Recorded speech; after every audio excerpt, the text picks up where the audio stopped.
After touring the incredible sacred valley of the Inca, our journey to the legendary Machu Picchu began in Ollantaytambo, downhill from the center of town at the Incarail terminal.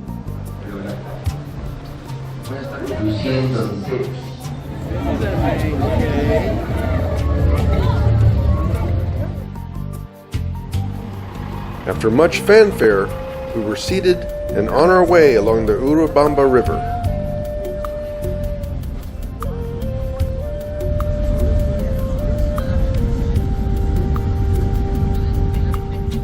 The gorgeous scenery was accented by the Inca remnants along the way. We were treated to a musical of an Inca legend. Era su obligación casarse con fuerza deslumbraré a esta hermosa y cándida. And after waiting for an oncoming train to clear the final tunnel, we arrived in Aguas Calientes, the gateway to Machu Picchu. Aguas is tiny, constricted by its tight geography, and super touristy, though surprisingly inexpensive.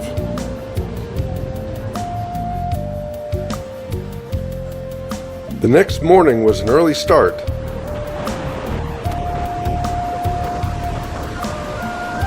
And the line was already long, but boarding was efficient,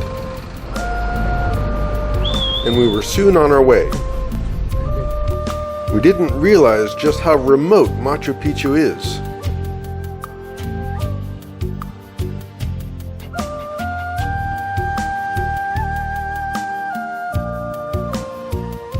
Accessible only by negotiating a steep, jungle-covered cliff.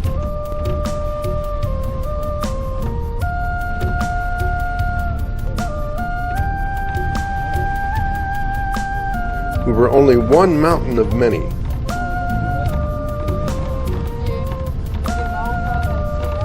And the fabled Inca sanctuary finally came into view.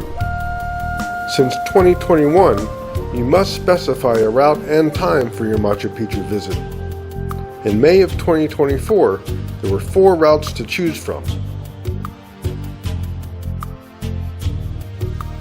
As of June 1, 2024, they've been reorganized into 10 routes and subroutes. My brother and I did Route 4 first, which is a direct cut through the main area to the Waynapicchu climb. The archaeological consensus is that Machu Picchu was an Inca imperial sanctuary, built in the mid-15th century by the 9th Sapa Inca, and most likely used to get away from it all. The terraced farms and water systems supported an estimated 750 people who kept the place ready for whenever the emperor arrived.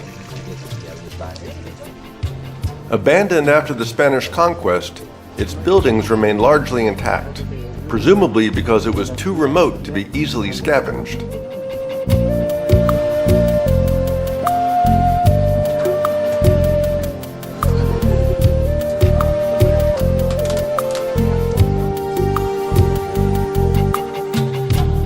After another ticket check at the Waynapicchu trailhead, the peak looms 800 feet above.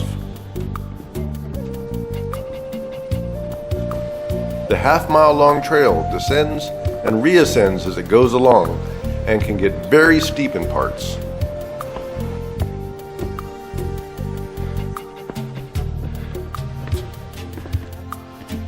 Another village tops the mountain,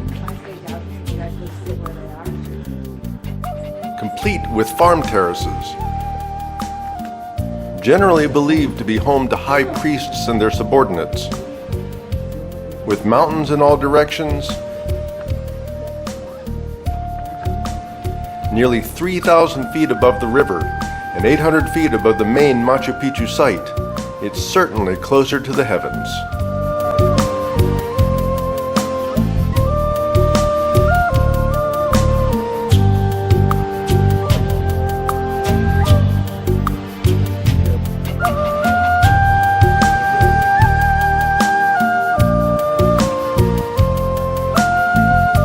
Getting back down off the peak was also an adventure. With one really tight squeeze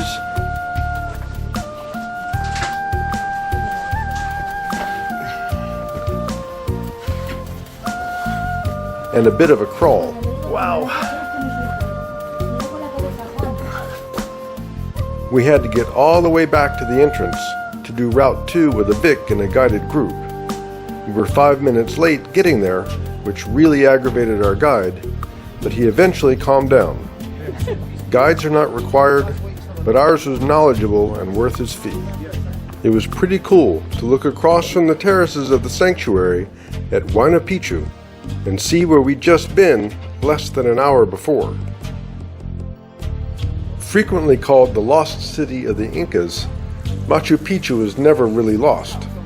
Locals knew about it but had little use for it. Some 19th century European adventurers came across it, but it was Yale University history professor Hiram Bingham III who put it on the global map. In 1911, Bingham came across it searching for the base of the last great Inca rebellion against the Spanish, now known to be about 50 miles away. But his 1912-14 expeditions, artifacts he brought to Yale, and 1952 book ignited the global imagination, and today Machu Picchu is Peru's most visited tourist attraction. Even though he wasn't a trained archaeologist, Bingham's expedition was sponsored by Yale and National Geographic and endorsed by the Peruvian government. Sometimes his methods did cause irreparable damage to the site, and he extracted thousands of artifacts back to Yale, but it was all perfectly legal at the time. And the prevailing attitude was, "That belongs in a museum." But attitudes towards cultural ownership have changed, and after multiple lawsuits, Yale returned most of the artifacts in 2012, establishing a joint program of study. Machu Picchu started as a glorified country house, but time and curiosity have turned it into a magical place that dazzles hundreds of thousands of visitors every year. It captivated our parents and it captivated us. But when you go to Peru, don't just go straight to Machu Picchu and skip Cusco or the Sacred Valley. Peru is full of magic.